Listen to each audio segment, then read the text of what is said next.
Hello friends, இன்றைக்கி என்ன lunch பார்த்தீங்கன்னா மீன் குழம்பு தான் ஃப்ரெண்ட்ஸ் வைக்க போகிறேன்.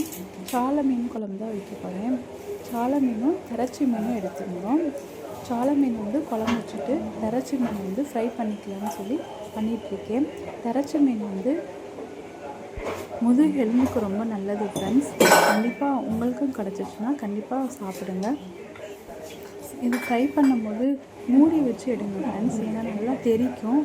அதனால் கொஞ்சம் மூடி வச்சு எடுத்திங்கன்னா கொஞ்சம் நமக்கு சேஃபாக இருக்கும். அம்மா வந்திருக்காங்க ஃப்ரெண்ட்ஸ். அம்மா வந்துட்டாலே பாதி வேலை அம்மா செஞ்சுருவாங்க. இந்த பக்கம் நான் குழம்பு வச்சுட்டே இருக்கும்போது அம்மா அரிசியெல்லாம் ஊற வச்சு இட்லி தோசைக்கு மாவு அரைச்சி வச்சுட்டாங்க.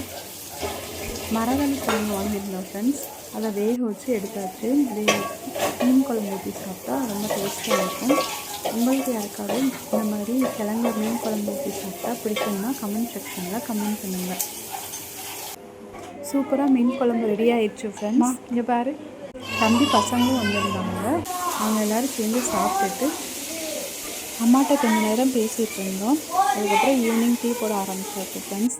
இந்த வீடியோ உங்களுக்கு பிடிச்சிட்டா மறக்காமல் சப்ஸ்கிரைப் பண்ணிக்கோங்க, லைக் பண்ணிக்கோங்க, ஷேர் பண்ணிக்கோங்க. பாய்.